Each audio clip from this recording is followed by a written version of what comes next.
तो अपनी दौलत ते बहुमान करना है ना, लेकिन आज तेको पता लग गए कि आज तेरा पोतर जवान पोतर जड़ा है और मर गए इको दिन अल्लाह दी लाठी बेआवाज होंदी वे लगियां दी लज रख लई किते भुल न जावी अनजाना।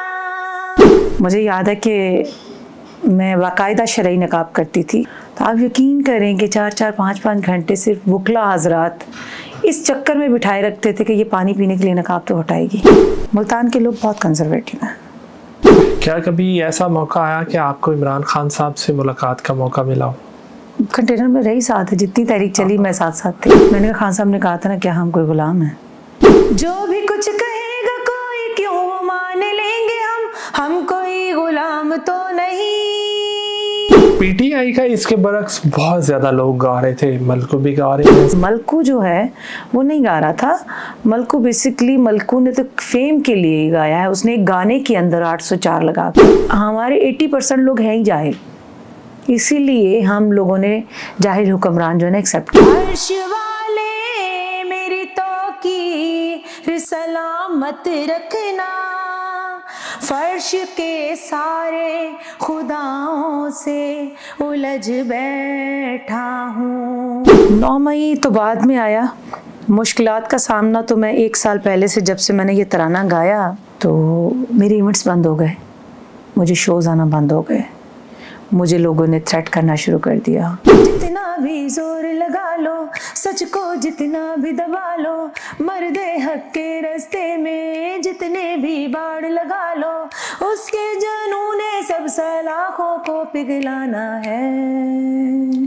खान ने आना ही आना है, आना ही आना, मुर्शद ने आना ही आना है। आपने आफ्ताब इकबाल साहब के साथ काम किया, कैसा रहा तजुर्बा? यूँ समझ ले कि मेरा अपना बहुत उस वक्त नाम था, बहुत ज़्यादा उरूज पर था, तो आफ्ताब साहब से ये चीज़ बर्दाश्त नहीं होती। मेरा दिल ये पुकारे आजा, मेरे गम के सहारे आजा, भीगा भीगा है समा ऐसे में है तू कहाँ, भीगा भीगा है समा ऐसे में है तू कहाँ, मेरा दिल ये पुकारे आजा।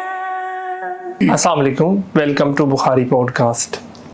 इमरान खान ने अल्फाज कहे और उनको सुर और ताल का लिबास पहनाकर पाकिस्तान के हर कोने में, हर गली में, हर गांव में, हर शहर में, बल्कि दुनिया के हर कोने में पहुंचाने वाली एक शख्सियत हमारे साथ मौजूद हैं, सुमन शेख। अस्सलाम वालेकुम। वालेकुम अस्सलाम। कैसे हैं आप? मैं ठीक, आप कैसे हैं? मैं ठीक हूँ अल्हम्दुलिल्लाह। सबसे पहले इब्तदा इस बात से करेंगे कि हु इज़ सुमन शेख? सुमन शेख एक बड़ी शरारती सी पर्सनालिटी बचपन से जो मेरा था, जिसे सिर्फ ये था बचपन से कि मेरी अपनी एक पहचान हो। सिंगर बनने का तो दूर दूर तक मैं सोच भी नहीं सकती थी कि मैं बनूंगी कभी, क्योंकि फैमिली बहुत ज़्यादा जिसे कहते हैं कंजर्वेटिव माइंड की थी। लड़कियां बाहर निकलना तो कॉन्सेप्ट ही नहीं था हमारी फैमिली। इन चीज़ों को मद्देनज़र रखते हुए कभी इंटरेस्ट मेरा होता था गेम्स में, मैं बहुत एथलीट में अच्छी थी, अवार्ड्स लिए, बहुत रेस में बहुत अच्छी थी, तो स्पोर्ट्स गर्ल कह सकते हैं आप मुझे। बैडमिंटन में बहुत अच्छी थी।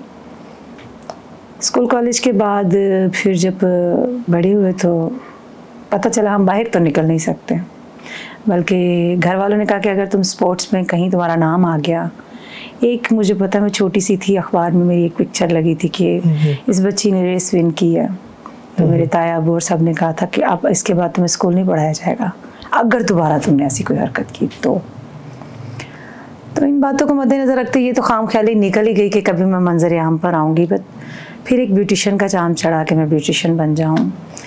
सैलून बनाया, अच्छे लेवल पे बनाया, बुटीक बनाई, डिज़ाइनर, ये वो तमाम सारा बहुत अच्छा सिलसिला चल रहा था, लेकिन अल्लाह ताला ने माँ बाप छीन लिए। 1 साल में हादसाती तौर पर मेरे पेरेंट्स की डेथ हुई।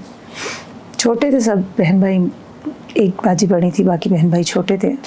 समझ ही नहीं आया कि सर्वाइव कैसे करें दुनिया में, क्योंकि बाहर निकलना सिखाया नहीं था, मुआशरे से बात करना ही नहीं आती थी। खैर बहुत सारी फैमिलीज़ के झगड़े भी, बहुत हम छोटे थे, बहुत सारे बहन भाई हम बहुत छोटे थे। इस माशरे ने हमें बहुत कुछ सिखाया। कुछ फैमिली प्रॉब्लम्स की वजह से अदालतों में भी जाना पड़ा, केसेस भी हुए, प्रॉपर्टीज़ के केस हुए, जिस वजह से पता चला कि हमारे तो इदारे जो है ना, सॉरी टू से, बड़े ख़तरनाक हैं। लड़की के लिए बहुत मुश्किल होता है निकलना बाहर।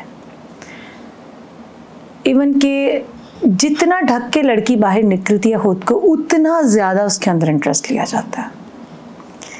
मुझे याद है कि मैं बाकायदा शरई नकाब करती थी। कभी मैंने बुरखा और ग्लव्स और सॉक्स पहनकर ही बाहर निकलती थी। तो कभी मेरा जाना होता था किसी कोर्ट कचहरी वाली साइड पर, तो आप यकीन करें कि 4-4, 5-5 घंटे सिर्फ वकला हजरात इस चक्कर में बिठाए रखते थे कि ये पानी पीने के लिए नकाब तो हटाएगी। मेरे बहन भाई तंग आ जाते थे, वो चले जाते थे। मतलब बहुत सारे प्रॉब्लम्स फेस करने के बाद एक दिन ऐਵੇਂ ही पार्क में बैठे, गार्डन में वॉक कर रहे थे। सैलून था मेरा कैंट मुल्तान में। वॉक करते हुए मैं गुनगुना रही थी गाना। मेरे पीछे खातून वॉक कर रही थी। उन्होंने कहा आपकी आवाज़ तो बहुत अच्छी है। तो अब मुझे नहीं पता था कि मेरी आवाज़ लाउड है, क्योंकि मैंने हैंड फ्रीज लगाई हुई थी। तो वो सुनकर मुझे कहती हैं कि आपकी आवाज़ बहुत अच्छी, मैं शर्मिंदा हो गई। मैं और तेज़ी से वॉक करने लगी, उनकी बात का जवाब नहीं दिया, हैंड फ्री उतार दी और मैंने घर का रास्ता लिया। अच्छा। वो खातून भी चलती चलती मेरे पीछे पीछे मेरे पॉलर ही मेरा घर था कैंट में। घर के हैं, मुझे बड़ा अजीब सा फील हुआ कि खातून कैंटोनमेंट गार्डन से मेरा पीछा करती हुई कैंट तक आ गई हैं। ये कौन है? मुझे डर लगने लग गया। मैं बुरखे में थी, हिजाब में थी। खैर वो औरत वहाँ से एक गली पीछे ही मेरे घर की जो ना दूसरी गली में एंटर हो गई। मैं अपने घर चली गई। दूसरे दिन जब मैं उठी हूँ तो देखा वो औरत 2 चाय के मग लेती हुई मेरे घर पर आ गई है। कहती सुमन है ना आपका नाम, ये ले चाय पिए। तो मैं भी मैंने कहा आप मेरा कल से पीछा कर रही हैं, आप कौन हैं? कहती मुझे देखने का बहुत इश्तियाक था तुम्हें। कहती डरो मत, साथ वाला सैलून मेरा ही है। ठीक है। मैंने कहा अच्छा जी। कहती मेरी बेटी ना चाइल्ड स्टार है, ड्रामा में एक्ट करती है। मैंने कहा अच्छा जी। कहती आप पीटीवी पे चले हमारे साथ कल। अच्छा। मैंने कहा पीटीवी, मेरे लिए बड़ी अनोखी बात थी किसी टीवी चैनल्स पर जाना। मैंने कहा चलो, कोई मुझे कौन सा पूछने वाला है ना बताने वाला है। फैमिली वो है जिसने मुझे कहा जी ये बागी है, उन्होंने छोड़ दिया हुआ है। तो मैं चल पड़ी। जाते ही वहाँ पर सर सफदर साहर साहब अब लाहौर होते हैं, ये मौजूद थे वहाँ पे, ये जीएम थे। जावा साहब अपना प्रोजेक्ट लेके बैठे हुए थे। एक ड्रामा था, उसका नाम था बेआवाज़। तो बैठे, उन्होंने कहा जी ये सुमन है, सैलून है इनका बहुत अच्छा, मेकअप आर्टिस्ट बहुत अच्छी हैं। अच्छा। जी अच्छा। तो ये सिंगर बहुत अच्छी है, इनकी आवाज़ बहुत अच्छी है। उन्होंने कहा हमें तो लगती है ये एक्टर बहुत अच्छी है। अच्छा। मैं सब उन दोनों की बातें सुन रही हूँ, ये मेरे बारे में बातें कर रहे हैं। उन्होंने सिंगर बना दिया, उन्होंने एक्टर बना दिया। आएगा लड़की एक्टिंग आती है? नहीं। अच्छा पसंदीदा एक्टर कौन है? उन दिनों वो बुलबुले में बहुत शौक से देखती थी। मैंने कहा हिना दिलपजीर। अच्छा। तो उन्होंने कहा कि अच्छा सराइकी बोल देती हो? मैंने कहा जाहिर है मुल्तान में रहती हूँ तो सराइकी बोल ही लूँगी। तो उन्होंने कहा ये स्क्रिप्ट पढ़ा हुआ है, 2 लाइनें ज़रा ये उर्दू में, इनको तुमने सराइकी में ट्रांसलेट करके पढ़ना है और पूरी एक्टिंग में पढ़ना है। अब मुझे तो ऐसे जैसे मुझे एक क्लासरूम में खड़ा कर दिया और मुझे सब देख रहे हैं और मैं स्क्रिप्ट पढ़ते हुए ना, बचपन में इतने ड्रामे किए थे स्कूल में, मैंने एकदम से एक्टिंग की है और कहते लो जी इस स्क्रिप्ट की हीरोइन तुम ही हो। अच्छा वो अल्फाज आपको याद हैं कौन से थे? उन्होंने कहा था बेआवाज़ था कि खुदा की लाठी बेआवाज़ होती है। तो लास्ट मतलब लड़की के साथ जुल्म बहुत होता है, उसकी फैमिली को बहुत ज़्यादा तंग किया जाता है, एक वडेरा टाइप होता है। तो लास्ट में मैंने कहा है तो अपनी दौलत पे बहुमान करना है ना, लेकिन आज तेरे को पता लग गए कि आज तेरा पोतर जवान पोतर जड़ा है और मर गए, इको दिन अल्लाह दी लाठी बेआवाज़ होती है। तो ये जब मैंने डायलॉग बोला, उन्होंने कहा कि ये ड्रामा तुम ही करोगी। रमज़ान शरीफ था, मैंने ड्रामा किया। ड्रामा करते ड्रामा बहुत पसंद आया, मेरी एक्टिंग पसंद आई। उसी के दौरान मुझे स्क्रिप्ट मिलना शुरू हो गए, करनी भरनी, चढ़ता सूरज और ज़रूरत रिश्ता, वेस्ट इन पाकिस्तान, इस तरह के ड्रामे जो है सराइकी में मैंने किए, जोक सराइकी से। अब क्योंकि मैं बिल्कुल टिपिकल सराइकी में नहीं रहना चाहती थी, क्योंकि मेरी मदर टंग जो है वो पंजाबी है और मैं उर्दू पंजाबी सभी लैंग्वेजेस में काम करना चाहती थी। मैंने कहा सर इसको उर्दू में नहीं कर सकते, पंजाबी में नहीं कर सकते। उन्होंने कहा जी पीटीवी मुल्तान सेंटर पे जो है ना वो सिर्फ सराइकी चलेगी।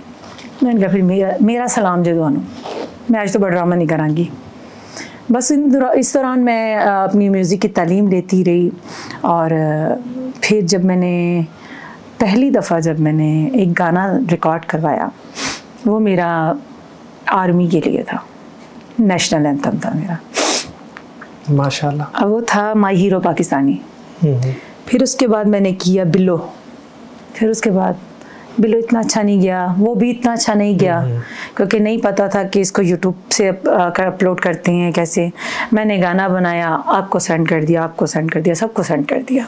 ठीक है। किसी ने अपने फेसबुक पे डाल दिया, किसी ने व्हाट्सएप में डाल दिया। मुझे यही था कि ये लॉन्च हो गया। अब उसका ये नहीं बताता गाना भी एक प्रॉपर चैनल से इसको लॉन्च किया जाता है या इसको टीवी चैनल्स पर भी बैठा जाता है। पर जो भी हुआ, मैंने 5-7 जो वीडियो जो किए वो इसी तरह फेसबुक पे अपलोड कर दिए, दोस्तों को भेज दिए, यार इसको आप डाल दें जहाँ पे भी दिल करता है, मैंने बना दिया। ये जो अभी सॉरी टू इंटरप्ट, जैसे आप सारा सफ़र बता रही हैं, आपने बताया कि बहुत सारे लोगों ने केसेस भी कर दिए, जायदाद पे मसाइल भी आए, कोई ऐसी शख्सियत थी जो आपका साथ भी दे रही थी? जब तक मैंने स्ट्रगल किया तब तक कोई शख्सियत नहीं थी। और कामयाबी पे? हाँ, जब थोड़ा सा अल्लाह ताला ने नाम दे दिया, जब मतलब स्टेबिलिटी आई मेरी लाइफ में थोड़ा सा कि अब मैं इस काबिल हूँ कि मैं अच्छा कमा लेती हूँ, तब सब मिल गए। पीटीवी में काम करने का जो तजर्बा था उससे कितना सीखा आपने? मैं पीटीवी का ड्रामा नहीं करना चाहती थी। सर लगारी साहब तो जो आजकल कराची में डायरेक्टर हैं पीटीवी पे, वो प्रोड्यूसर थे वहाँ पे, उन्होंने एक बड़ी प्यारी बात की। मैं ड्रामा करी, मैंने कहा सर क्या है हर ड्रामा इस सराइकी में, आप तो कराची से आए हैं, कोई उर्दू पंजाबी की अप्रूवल लेना। कहते सुमन तुम न्यू हो और तुम्हारी लक ऐसी है कि तुम्हें एक्टिंग बाय चांस आती है, और ये समझ लो कि हर कैमरा तुम्हारा उस्ताद है, तुम ये समझ के करो कि इसको किसी ने नहीं देखना, ये मेरा तजर्बा है। मुझे उनकी बात बड़ी प्यारी लगी। उन्होंने कहा ये समझो कि तुम बस एक्टिंग कर रही हो और जब यहाँ से तुम बनकर निकलोगी तुम कहीं भी अच्छा काम कर सकती हो। मैंने मुझे बात, तब मैंने जो है ना फिर मैंने कहा हाँ जो भी ड्रामा आता है मैं करूँगी। मैंने 11 से 12 प्ले किए वहाँ पे।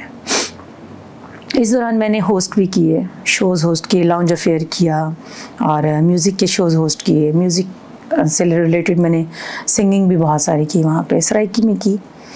फिर जब मैं अपनी फील्ड में आई, फिर कुछ अर्सा मुल्तान में देखा, मुल्तान में लोग आर्टिस्ट तो बहुत अच्छे हैं, बहुत अच्छे हैं, लेकिन उनको पजीराई नहीं मिलती।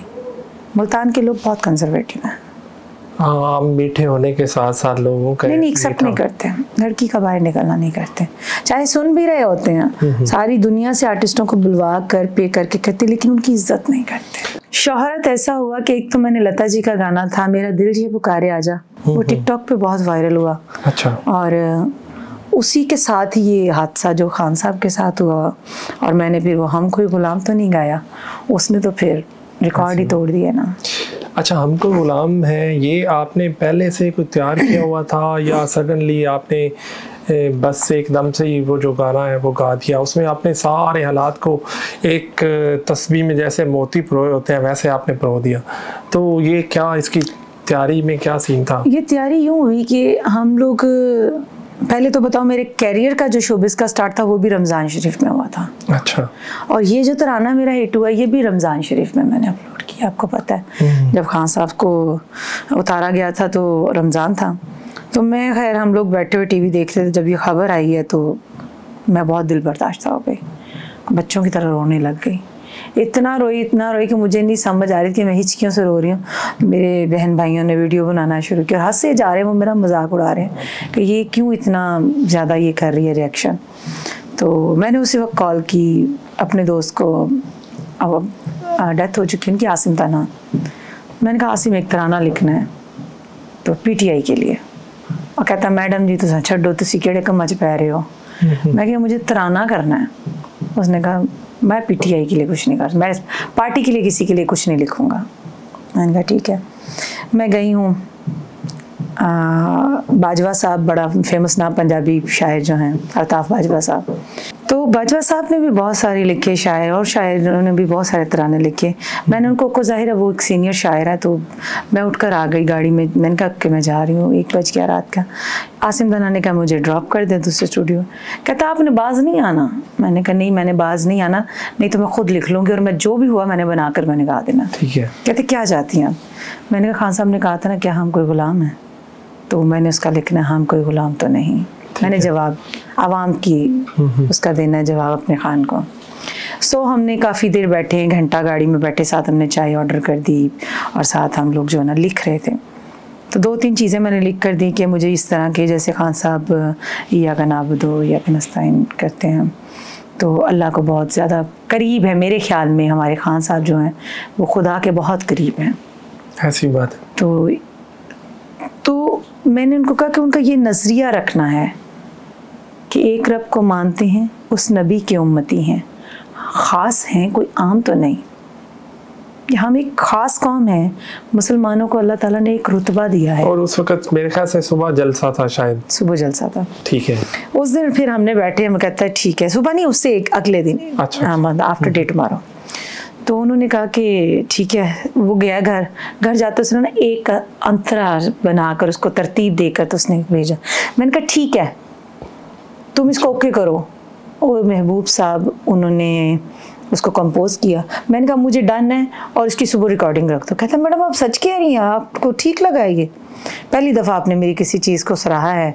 मैंने कहा ठीक है जो भी है बहुत अच्छा है, तुम आ जाओ बाकी हम मिल के बैठ के। आपने उसको खुद गाया या मैं नहीं गाया? ओके, नहीं मैं ये पूछ रहा हूँ कि जब आपके पास पहुँचा अंतरा वगैरह बन के, तो आपने उसको पहले एक दफ़ा गाया या फिर आपने वैसे ही कह दिया गाने से के बगैर? गाने के बगैर, क्योंकि मैं उनको अपना सारा माइंड जो है ना वो तहरीर करके दे आई थी। मैंने तो कहा इन चीज़ों को आपने तरतीब देनी है, कहीं शायरी में अगर कमी है तो उसको ठीक कर देना तुमने। तो मोस्टली मैंने अंतरे लिख कर दे दिए थे उनको। तो आप उसको थोड़ा सा गुनगुना देंगे? जी बिल्कुल। जो भी कुछ कहेगा कोई क्यों वो मान लेंगे हम कोई गुलाम तो नहीं, हम कोई गुलाम तो नहीं। एक रब को मानते हैं, उस नबी के उम्मती है, खास है, कोई आम तो नहीं, हम कोई गुलाम तो नहीं। माशाल्लाह। और ये आपकी जो आवाज़ है ना, इसने हर पाकिस्तानी को बताया कि हम कोई गुलाम तो नहीं। और यही वजह है कि आपके इस गाने के बाद ना गाड़ियों के पीछे भी लिखा हुआ है, लोगों ने अपने जो है वो हर जगह पे लिखने की कोशिश की है, मकानों पे लिखने की कोशिश किया, और इस गाने ने तहरीक दी है। कोई कमाल इतना है कि इसको एक धुन देकर हमने इसको गा दिया, वरना मेरा करने का ये मकसद था कि खान साहब का ये मंशूर है, खान साहब का ये नज़रिया है, उसको एक प्रॉपर तराने की सूरत में दिया गया है। इसके अगर आप एक एक अंतरे पर भी देख लें, एक एक इसकी तहरीर पर देख लें, तो खान साहब का जो विजन है पाकिस्तान को लेके, अपनी आवाम को लेके, इनके हकूक़ को लेकर, तो उसमें इसको बयान किया गया। अच्छा, 90s 80s में पाकिस्तान पीपल्स पार्टी ने एक गाना बनाया तीर बजा के नाम से। उसके बाद से लेकर पीटीआई के आने तक कोई पॉलिटिकल पार्टी का इतना ज़्यादा नहीं था, और वो जो पीपल्स पार्टी का गाना है वो आज तक चल रहा है। लेकिन पीटीआई का इसके बरक्स बहुत ज़्यादा लोग गा रहे थे। मलकू भी गा रहे हैं साहब, अताउल्लाह साहब भी गा रहे हैं, इब्रार हक साहब भी गा रहे हैं, बहुत सारे।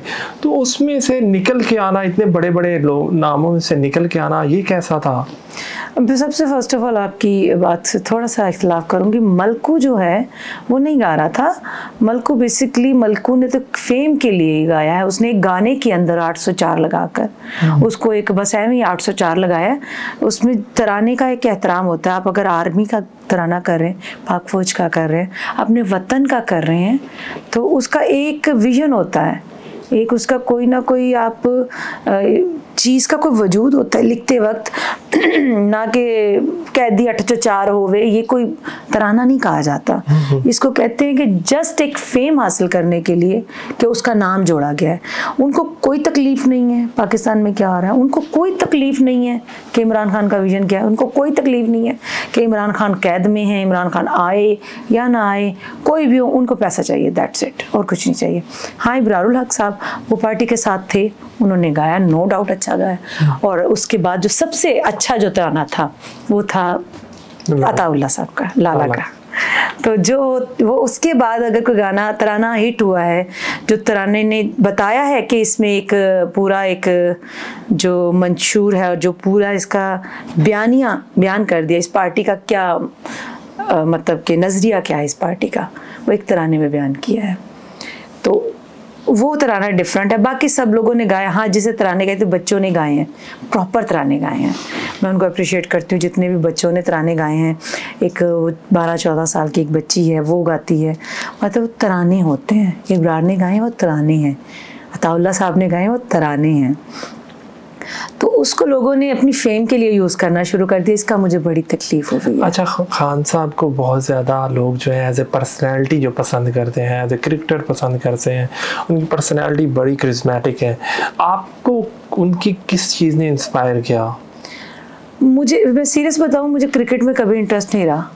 मैंने क्रिकेट कभी देखी भी नहीं है, बस क्या ले कि प्रॉपर मैं बैठी हूँ क्रिकेट देखने, ऐसा कभी कुछ नहीं हुआ। हाँ मुझे खान साहब वैसे बड़े पसंद थे, उनकी शौकत खानम की वजह से।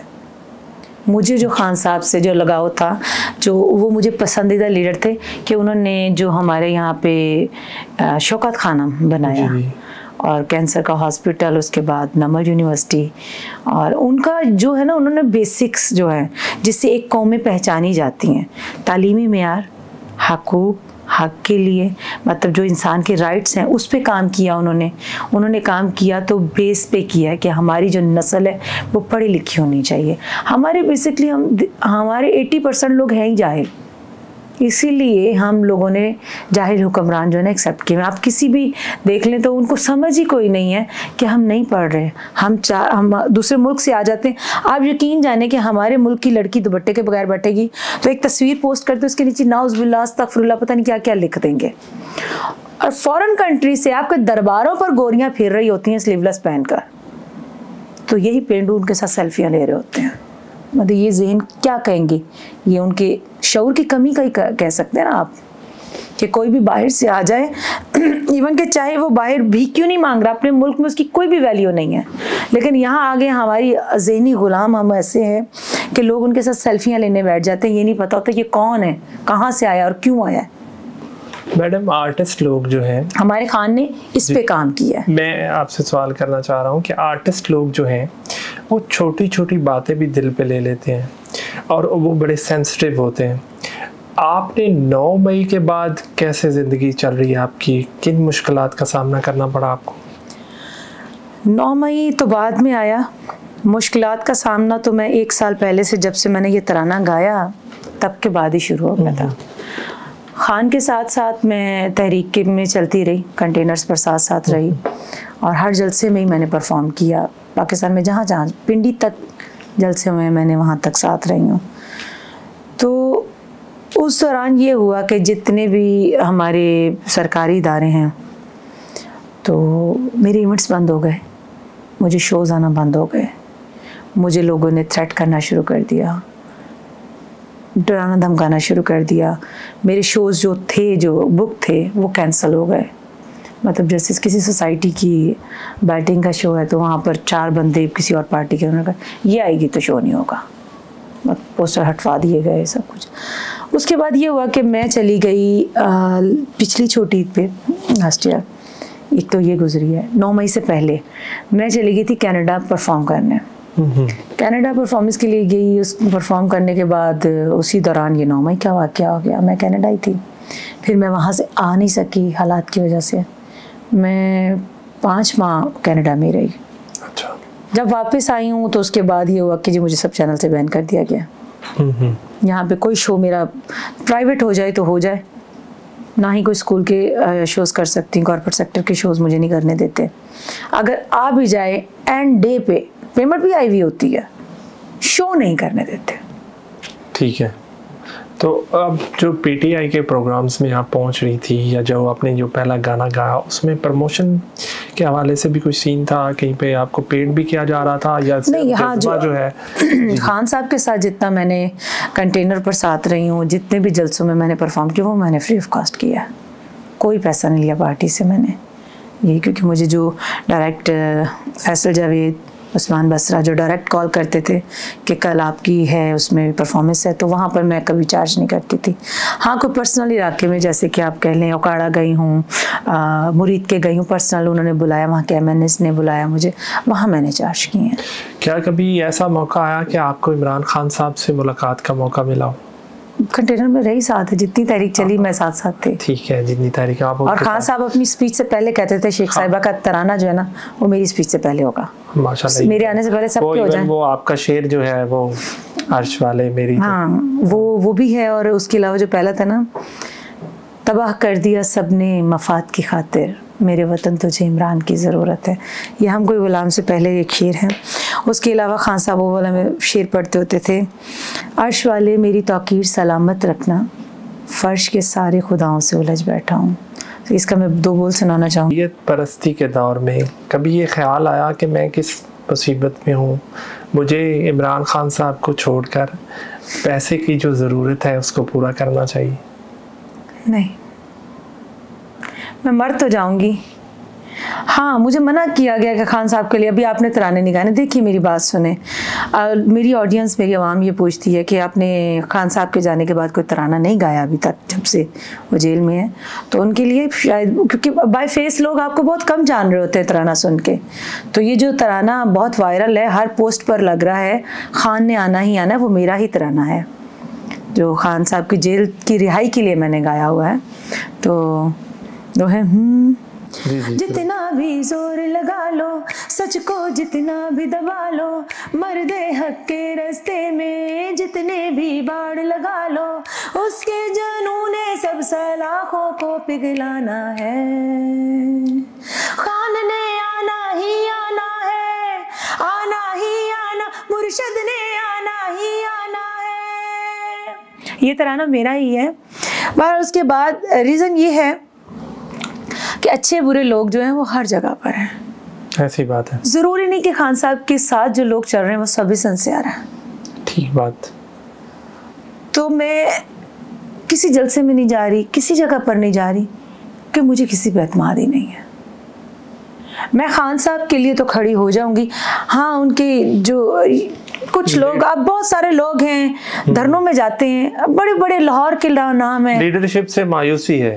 0%, मुझे कोई उम्मीद नहीं है उनसे। मुझे ऑफर्स बहुत हुई पहले शुरू में जब खान साहब आए थे, मैंने नहीं एक्सेप्ट की। तो आपको नवाजते हैं ये जो है, एक तो बहुत टर्की पीपल है। लड़की आ गई है, अब ये छोटी छोटी बातें तो खान साहब ने नहीं नोट करनी ना। वो मैं तो कहती हूँ वो मुकाम है जहाँ से वो सबके लिए इक्वल सोच रखते हैं कि मुझे मेरा पाकिस्तान आज़ाद चाहिए, मुझे मेरी कौम आज़ाद चाहिए, दैट्स इट। अब वो ये करें कि ये इसके साथ क्या हुआ, इसके साथ ये उनका काम नहीं है खान साहब। मैडम आप बात करें, सॉरी मैं ये चाहूँगा कि आपकी इजाज़त से आप किसी का नाम लेना पसंद करेंगे? नाम क्या लेना, बहुत सारे ऐसे लोग हैं, आपका ये कहना है? मेरे नज़दीक वाले भी बहुत, क्या पूछेंगे आप? ठीक बात। अच्छा, इवन के छोटे से छोटा जो बंदा है ना, कमीना इतना है, सॉरी टू से, माफ़ कीजिएगा मुझे, लेकिन मेरे साथ हुई है तो मैं बोल रही हूँ ना। इतना ज़्यादा मुझे जिच किया गया, इतना ज़्यादा मुझे परेशान किया गया। खान साहब कहते थे कि सुमन को बुलाएं तरानों के लिए, और जो उनकी क़यादत में जो स्टेज पर ही लोग होते थे, उनकी कोशिश होता कि अगर हमें कोई इससे बेनिफिट नहीं है तो हम इसको क्यों स्टेज पर आने दें। मुझे इतना तंग किया गया, मेरे पास बने होते थे, पास छीन लिया जाता था, गायब कर दिया जाता था, मुझे स्टेज पर चढ़ने नहीं दिया जाता था। हाँ, मैं तारीफ़ करूँगी, बहुत 1-2 जगहों पर ऐसे हुआ कि मुझे स्टेज से नीचे रोक दिया गया, मेरा पास लेकर के कि पास दिखाएं, आपके पास है? मैंने कहा जी मेरा नाम है ऊपर रजिस्टर में, तो ये मेरे नाम का पास है। तो पास लेकर जेब में डाल लिया गया कि है ही नहीं इसके पास, इसको ऊपर नहीं आने देना। तो हमारे चौधरी परवेज़ इलाही साहब ने देखा, उन्होंने कहा कि सुमन को नीचे क्यों खड़ा किया हुआ है, वो ऊपर जा रहे थे, इसको पहले लेकर जाओ, लेडीज को आगे करो, उन्होंने कहा। तो वो शर्मिंदा आ गए। मैंने कहा चौधरी साहब मेरा पास इनके पास है, तो नहीं दे रहे वो, ऐसी दी तैसी पास दी, तू चल होते। ठीक है, तो मतलब जिनकी अच्छाई जरूर बयान, बुराई मैं नाम लेकर नहीं करूंगी, अच्छाई जरूर मैं बयान करूंगी। जिन लोगों ने बहुत अच्छा मुझे शफकत से डील किया, वो परवेज़ इलाही साहब हैं और शफकत महमूद साहब हैं, इन्होंने बहुत शफीक, और कभी इनकी आंख में ऐसी बुरी चीज़ मैंने नहीं देखी कि औरत होने का उन्होंने रिस्पेक्ट दी कि एक लड़की घर से आई और आर्टिस्ट है, मैं सारा कैरियर एक साइड पर रख कर इसके साथ चल रही है, तो वो पता नहीं कितनी मुश्किलात से आ रही होगी। इमरान खान साहब की बातें हम अगर सारा दिन करते रहें तो दिन कम हो जाएंगे हमारे लिए। अब थोड़ी सी आपकी शोबिज़ के हवाले से बात करते हैं। आपने आफ्ताब इकबाल साहब के साथ काम किया, कैसा रहा तजर्बा, कैसे उनको ज्वाइन किया? आफ्ताब साहब के साथ जो मैंने काम किया, हमारा कोई मकसद, कोई मेरा ये नहीं था कि उनसे मैंने कोई पे लेनी है या मैंने उनका कोई स्पेसिफिकली जो कोई पार्ट बनना है, कोई एक्ट करना है। ये था कि मेरा उन दिनों में तराने चल रहे थे, मैं वही पीटीआई के साथ मुंसलिक थी, तो उन्होंने कहा था कि आप हर शो में ना एक गाना गाएंगी जो हम रिकॉर्ड करेंगे, ठीक है, वो आप गाएंगी। वो ट्रिब्यूट होता था कभी रूना लैला को, कभी मैडम नूरजहां को, कभी किसी भी लेजेंड्स को।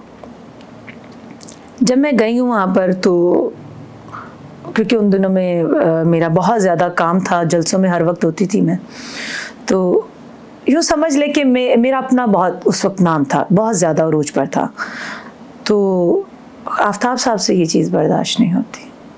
आफ्ताब साहब के बारे में बहुत सारे लोग बहुत सारी बातें करते हैं, क्या उनका सबके साथ रवैया इसी तरह? सबके साथ ऐसा ही, मेरे साथ कोई नहीं। हाँ, मेरे साथ डायरेक्ट उन्होंने कभी कोई बदतमीजी नहीं की। अच्छा, इतना टाइम गुजर गया है, किसी ने मीडिएशन या कोई सुलह सफाई कराने की कोशिश की हो, किसी आर्टिस्ट ने, किसी दोस्त? खुद उन्होंने कहा था, एक जलसे में मुझे मिले जब मैं उनका शो छोड़ आई थी, इंटरव्यूज भी दे दिए थे, फिर एक शो में, तुमने अच्छा नहीं किया सुमन, हम लोग शर्कपुर में थे, स्टेज पर मैं थी, तो मेरे साथ आके खड़े, मैंने कहा कैसे हैं सर? कहते ठीक है, तुमने अच्छा नहीं किया, शो छोड़ कर आ गई हो। मैंने कहा जी आप शो में कर क्या रहे थे मेरे साथ? मुझे पूरा महीना डेढ़ हो गया आपके शो में काम करते, आपने 6 महीने के शोज़ रिकॉर्ड करवा लिए, 18 घंटे आप मुझे स्टेज पर बिठाए रखते हैं, और उसमें एक तक गाना अभी तक आपने 3 महीने के शो रिकॉर्ड कर लिए हैं, और उन 3 महीने के शोज़ में एक गाना तक आपने मुझसे परफॉर्म नहीं करवाया, तो मुझे फ्लैंक पे बैठने के लिए तो नहीं बुलाया गया ना, मैं क्यों बैठूँ? मेरा टाइम बड़ा कीमती है। आप फ़ोन बंद करवा देते हैं बेसमेंट में या शूट हो रहा है, तो मेरे तो बिल्कुल कट ऑफ हो जाती हूँ अपनी ऑडियंस से और अपनी फैमिली से। अच्छा, फिर ऐसा करते, एक तुम सराइकी बोलती है, एक हमारा शो है सराइकी का, वो तुम होस्ट करोगी। मैंने कहा मैं नहीं करना चाहती, मेरा ये काम नहीं है, मैं नहीं करना चाहती। मैंने कहा बेवकूफ़ ना बनो, कल तुम मेरे आना ज़रूर। मैंने कहा चलें देखें, अब सीनियर है, उनका इतना एहतराम किया, मैंने कहा ठीक है। मैं गई हूँ, शो को तैयार करवा दिया, होस्ट कर लिया, वो भी इसी तरह 8-9 घंटे हमें शूट लगा, हमें बिठाया, तो 3 शो हमने रिकॉर्ड किए। आप शो के जैसे इंट्रोडक्शन करवाते हैं जी, साढ़े नाल मौजूद हैं मेहमान, साढ़े नाल मौजूद हैं आफ्ताब इकबाल साहब, वही भी होते थे सब। तो इतना तक मुझे इजाज़त होती थी होस्ट को, उसके बाद फिर आफ्ताब साहब शुरू हो गए हैं, माइक उनका होता था और हम सब उनका मुंह देख रहे थे, आफ्ताब साहब ही बोले जा रहे हैं। जब 3 शो रिकॉर्ड हो गए, मैंने कहा आफ्ताब साहब आपको बोलने का बहुत ज़्यादा शौक है, तो आप शो हाईजैक कर लेते हैं, कहने को मैं होस्ट हूँ, लेकिन सारे सवाल आप ही पूछे जा रहे हैं, मुझसे भी पूछे जा रहे हैं, सबसे पूछे जा रहे हैं, सॉरी मैं ये शो नहीं कर सकती आपका। यानी उसके बाद फिर आफ्ताब साहब नहीं, मैंने कहा नहीं। किसी आर्टिस्ट के साथ काम करने की ख्वाहिश हो? पाकिस्तान से बाहर? पाकिस्तान में मेरी ख्वाहिश जो है, वो तो ख्वाहिश गुलाम अली साहब के साथ मेरा था, मैं करना चाहती थी डुएट, बहुत पसंद है मुझे गुलाम अली साहब, बड़ी शख्सियत है।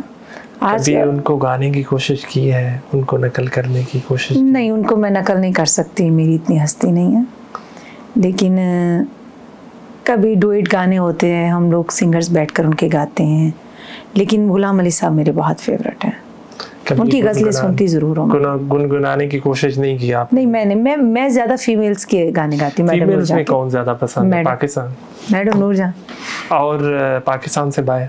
लता जी, श्रेया घोषाल, बहुत, वहाँ तो बहुत है। मुझे जो आजकल जो बहुत पसंद है, जैस्मिन सैंडल्स बहुत पसंद है मुझे, उसका स्टाइल, उसका सिंगिंग परफॉर्मेंस, और उसके अलावा सुनंदा शर्मा मुझे बहुत पसंद है। आप लता जी को उन्हीं, मैंने बताया तो था, उन्हीं का एक कवर किया तो ज़्यादा अल्लाह ने इज्जत बख्शी मुझे। मेरा दिल ये पुकारे आजा, मेरे गम के सहारे आजा, भीगा भीगा है समा ऐसे में है तू कहाँ, भीगा भीगा है समा ऐसे में है तू कहाँ, मेरा दिल ये पुकारे आजा। बहुत खूब। आपने मैडम का नाम लिया तो उनका एक गाना थोड़ा सा हो जाए। मैडम जी तो इजाज़त है, मैडम जी से जहाँ वे भी हैं माफ़ कीजिएगा। वे लगी यादें लज रख लई किते, भुल न जावी अनजाना, वे लगी यादें लज रख लई किते, भुल न जावी अनजाना, तेरी मेरी एक जिंदड़ी साडे दिल दा रोग पुराना, वे लगी यादें लज रख लई किते, भुल न जावी अनजाना। मैडम जी जैसे लोग सदियों में पैदा होते हैं, सच्ची बात है। आपने खुद कुछ पंजाबी सॉन्ग्स जो हैं वो गाए हैं? जी बिल्कुल गाए हैं मैंने पंजाबी सॉन्ग। जो आपका कौन सा सबसे ज़्यादा फेवरेट सॉन्ग है? मेरे तो गाने वाला तो यही कहता है कि अपना बेस्ट ही देता है, आगे आवाम का पसंद करना या ना पसंद करना वही डिफरेंट बात है।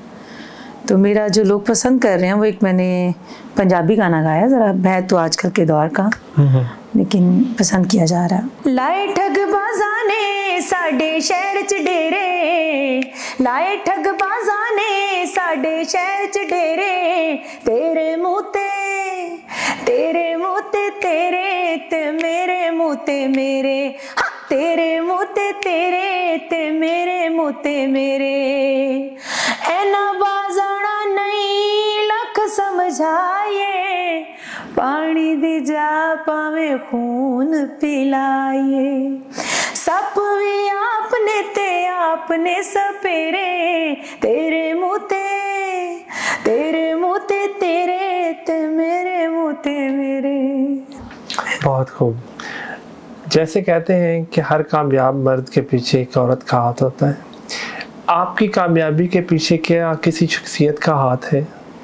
नहीं, आजकल जिसे कहते 2-4 साल से जो मैंने सरवाइव किया है जो इस फील्ड में, मैं शायद 4-5 साल पहले ही छोड़ जाती है फील्ड, तो सरवाइव किया तो हमारे प्रमोटर हैं जिन्होंने, जो अमेरिका होते हैं, अरशद महमूद साहब, ये उनकी बदौलत है कि उन्होंने जितना, और मेरे साथ ही नहीं जितने भी फनकार हैं पाकिस्तान के जो उनके साथ काम कर चुके हैं वो इससे एग्री करेंगे, और वो बहुत हौसला देते हैं। मतलब कोई भी यहाँ पर मुश्किल आती तो वहाँ से भी वो फुल मॉरली सपोर्ट भी होती है उनकी, और हर तरह से सपोर्ट करते हैं, और वो टूर करवाना, और रिस्पॉन्सिबल इंसान है। पाकम एंटरटेनमेंट कंपनी के साथ मैं साइन हूँ, मेरे जितने भी शोज़ होते हैं उन्हीं के थ्रू पूरी दुनिया में बुक होते हैं, तो उन्हीं की वजह से मेरा ख्याल है मैंने सरवाइव किया। ये बहुत अच्छी बात है कि आप किसी बंदा जो आपको सपोर्ट करता है उसको रिकग्नाइज़ करना। आप जैसे कनाडा के टूर की बात कर रही थी, तो वहाँ पे 5 माह आपने गुजारे, तो कैसा वक्त वहाँ पे गुजरता रहा कनाडा के टूर में? क्या मसरूफियात में? बहुत अच्छे शोज़ रहे मेरे। मेरा सबसे पहले टोरंटो में शो रहा, हमारा ईद शो था, ईद मिलन पार्टी थी, तो पैक शो था, हॉल पैक था, ओवर क्राउडेड था। उसके बाद हमारा मॉन्ट्रियल में हुआ, और फिर दोबारा मिसिसागा में आ गए, फिर हम एडमिंटन गए, कैलगरी गए, विनीपेग गए। हमने सारी ये जितनी भी इनकी सिटीज़ हैं इसमें हमने शोज़ किए, और सब टिकट शो थे और सब पैक शो थे। जब हमारे शोज़ वाइंड अप हुए तब ये 9 मई हो गया, और फिर मैं वापस नहीं आ सकी। फिर उसके बाद जो मुझे सबसे ज़्यादा काम करके मज़ा आया वो इंडियंस के साथ आया। सीरियसली उन्होंने बहुत मुझे इज़्ज़त दी। पहले वो जो उनके प्रमोटर्स ने जब मुझे बुक किया तो उनकी ऑडियंस कहती, हाय पाकिस्तानी कुड़ी है, साढ़े सिंगरां दे नाल गाऊगी, साढ़े नाल गाऊगी ते आता पाकिस्तान दा ना चुकेगी, तो ये तो इंडिया नूं चंगा। मतलब कॉन्सेप्ट जैसे कि हमारे यहाँ पर है ना, वहाँ पे भी लोगों के दिलों में ऐसे है कि हम उनसे नफरत करते हैं। ये भी बात ट्रू है। उनका मीडिया भी बता रहा होता है कि पाकिस्तानी ने आपको ये कह दिया, तो उनके दिलों में इतना डर था। जब मैंने परफॉर्मेंस की है, अपने पाकिस्तान का नाम भी उतना उठाया मैंने, और उनके भी आर्टिस्टों के साथ उतने प्यार और उतने अच्छे तरीके से हमने परफॉर्म किया। फिर तो जितने भी इंडियंस मेले हुए या शोज़ हुए उसमें मैंने ही परफॉर्म किया। और वहाँ पे जो पंजाबी लोग हैं, बेशक चढ़दे पंजाब से हैं या लहंदे पंजाब से, वो सारे मोहब्बत करने वाले सब ऐसे हैं। ऐसी बात है। और मेरा बड़ी ख्वाहिश, जो आप कह रहे थे ना कि मेरी जो बहुत ज़्यादा शौक है जिसके साथ मैं डुएट गाना करूँ, वो दिलजीत दोसांझ है। दिलजीत से गिप्पी गिरेवाल वो आजकल हानिया को जो उन्होंने स्टेज पे बुलाया है तो उस पे हाँ, डाउन टू अर्थ हैं, वो प्यार करते हैं। इस तरह कौर भी और हमने किया, मैं परफॉर्म करके जा चुकी थी हॉल से और कौर भी परफॉर्म करी थी। तो मुझे याद है कि क्योंकि वो क्राउड इतना मेरे साथ इन्वॉल्व हो गया था कि जब मैं छोड़ कर गई हूँ तो मुझे कह रही सुमन दीदी ने साथ लो नाली गाएगी। मैं कह नहीं, अब आपकी एंट्री। मैंने यूँ सीढ़ियाँ चढ़ देगा मजाक में, क्योंकि उससे पहले हम काफ़ी गपशप हमारी हो चुकी थी, हम लोग काफ़ी दोस्तें बन चुकी थी। मैंने कहा क्यों जी हुण तुहाडी है, हुण तुसी करो। मैं क्यों आवां तुहाडे नाल? कहंदी हाँ मैं पूछूंगी थानू ज़रा। वो गाना शुरू किया उन्होंने तो कि लेट हो गई थी बहुत आने में। फिर वो माइक में आवाज़ें, सुमन दीदी थले आओ जल्दी नाल, सुमन दीदी थले आओ। फिर हमने बाकी शो जो ना हमने दोनों ने मिल के हमने गाया, और हमने मतलब जितना शो हमने किया, आधा घंटा परफॉर्म किया हमने मिलकर किया, और बहुत मज़ा आया हमें शो करने का। हाँ। अच्छा, आपकी कोई अपकमिंग जो प्रोजेक्ट्स कोई आ रहे हो? जी, मेरे गाने आ रहे हैं पंजाबी, मेरा भंगड़ा आ रहा है झांझरा, और अभी जो मेरा कच्ची शराब जो बहुत पसंद किया गया लोगों ने, वो सराइकी सॉन्ग था। कच्ची शराब तो हम सुनना चाहेंगे। हाँ, सुनना चाहेंगे।